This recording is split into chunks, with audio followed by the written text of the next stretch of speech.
এমন যদি হতো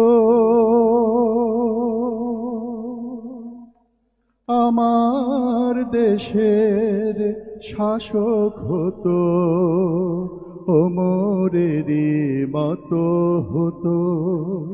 14 মাস 15 মাসে দেখেছেন যে 7-8 হাজার নেতাকর্মীকে তারা বহিষ্কার করেছে।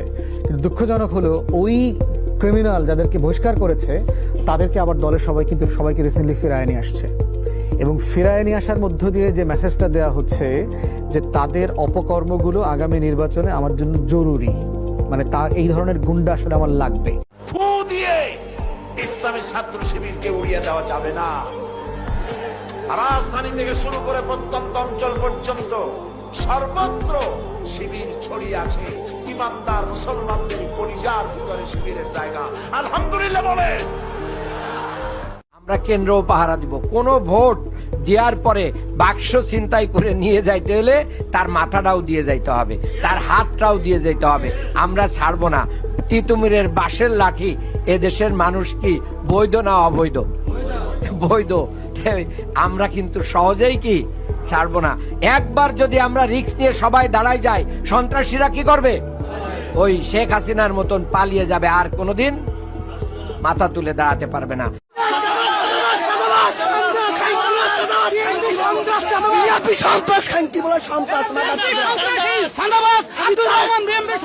আমি তারেক রহমান, এটা বিএনপি থানা যুবদলের সাধারণ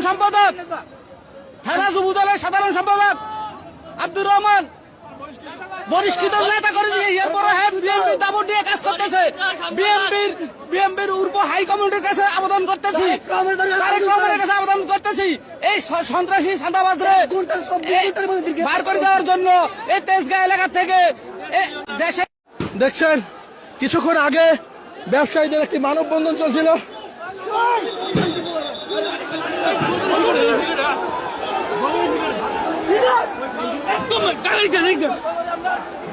এবং সেই মানববন্ধনে ব্যবসায়ীদের উপরে হামলা করে। এখানে তারা ব্যবসায়ীরা যে এই ব্যক্তির নামে আসলে ব্যানার করেছিলেন আব্দুর রহমান, সেই আব্দুর রহমানের অনুসারীরা হামলা করে বলে জানিয়েছে ব্যবসায়ীরা, এবং পরবর্তীতে লাঠিসোঁটা নিয়ে তাদেরকে রুখতে মাঠে নেমে পড়েছে ব্যবসায়ীরা।